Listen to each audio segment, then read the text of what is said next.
आज हम देख रहे हैं आर्टिकल 13 ऑफ इंडियन कॉन्स्टिट्यूशन, यानी आर्टिकल 12 को हमने देखा, स्टेट की डेफिनेशन हमने देखा।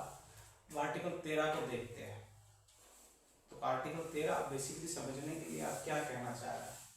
तो आर्टिकल 13 ये कहता है कि कॉन्स्टिट्यूशन के आने के बाद और कॉन्स्टिट्यूशन से पहले ऐसे जितने भी लॉ थे जो फंडामेंटल राइट्स को वोलेट करते हैं, वो सारे के सारे नल एंड वॉइड हो जाएंगे। यानी कॉन्स्टिट्यूशन, आपका कॉन्स्टिट्यूशन आया 1950, तो कॉन्स्टिट्यूशन आने से पहले जितने भी लॉ थे, वो लॉ जो क्या करते हैं, फंडामेंटल राइट्स को ब्रीच करते हैं, वो क्या हो जाएंगे, नल एंड वॉइड हो जाएंगे, उनका कोई इफेक्ट नहीं रहेगा। या उन लॉ के कुछ पार्ट अगर फंडामेंटल राइट को वोलेट कर रहे, बाकी नहीं कर रहे, जैसे कोई एक्ट है उसके 2-3 जो पार्ट है वो कर रहे, तो वो 2-3 पार्ट ही नल एंड वॉइड हो जाएंगी, बाकी सेम रहेगा।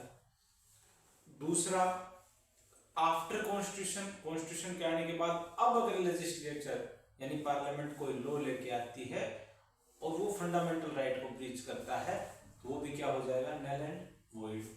अब देख लेते हैं एक बार क्या कहता है आपका। इससे रिलेटेड 3-4 केसेस जो बड़े फेमस केसेस उनको देख लेते हैं। आर्टिकल 13 आप देखते हैं तो उसमें आपने जुडिशियल रिव्यू के बारे में सुना होगा।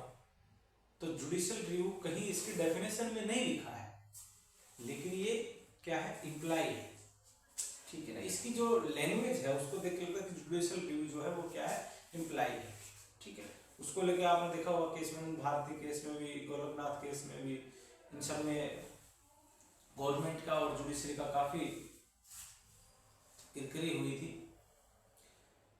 तो ठीक है, अब आपका जो आर्टिकल मैंने 13 की बात की, आर्टिकल 13 में क्लोज ए, 4 क्लोज है टोटल, है ना। तो क्लोज ए आपका क्या बात करता है, तो ये कहता है clause 1 deals with the pre constitution laws and these laws if they are inconsistent with the fundamental rights are aware, ठीक है। जो फंडामेंटल उसके जो प्री कॉन्स्टिट्यूशन, जो कॉन्स्टिट्यूशन से पहले जितने भी लॉ थे वो इनकंसिस्ट करते हैं फंडामेंटल से, तो क्या होंगे, नल एंड वॉइड होंगे।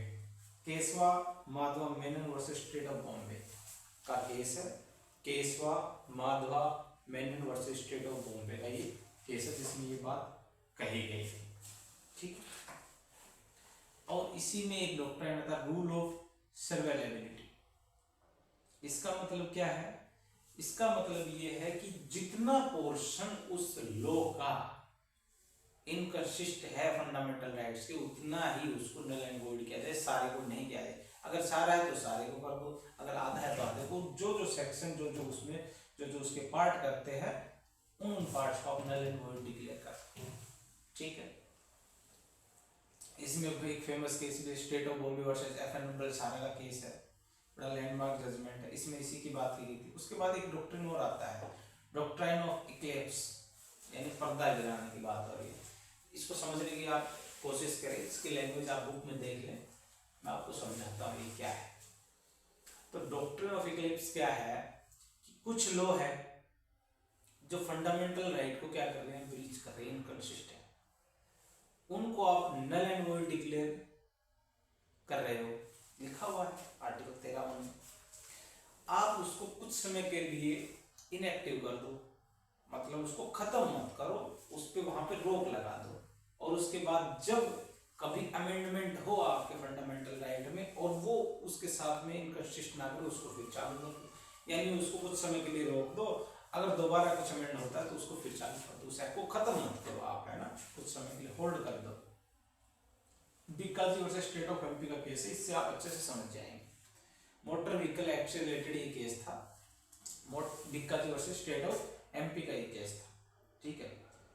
तो बिहार मोटर व्हीकल एक्ट जो 1947 का जो एक्ट था, ये उससे रिलेटेड है। तो उस एक्ट में जो कुछ प्रोविजंस थे वो किस ब्रीच कर रहे थे, आर्टिकल 19G को, यानी आर्टिकल 19 जो आपको फ्रीडम देता है, उसका G जो बिजनेस से रिलेटेड आपको फ्रीडम देता है, उससे वो क्या कर रहे थे, उसको ब्रीच कर रहा था।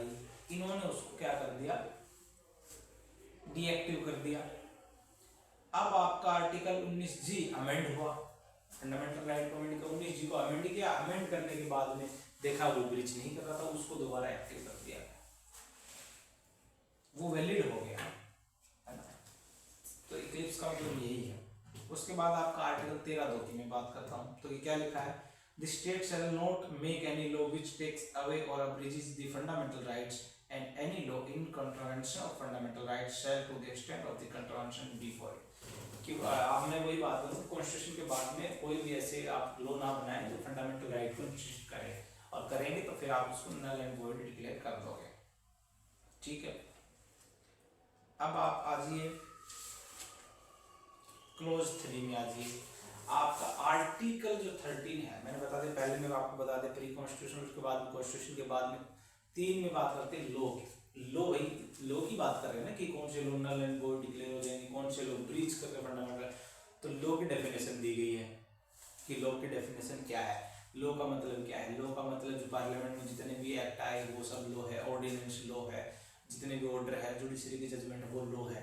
तो ये इसके बारे में बताया गया है। तो आर्टिकल 7 कहता है लॉ इंक्लूड्स एनी ऑर्डिनेंस, जो 123 में आपका राष्ट्रपति दिया था वो भी लॉ ही है। Any order, any law, rule, regulation, notifications of government, custom uses having the territory of India, the force of the, जो कस्टम और यूजेस है उनके ऊपर अगर वो फोर्स है, फोर्सेबल है, तो वो क्या हो जाएंगे, वो लॉ होंगे।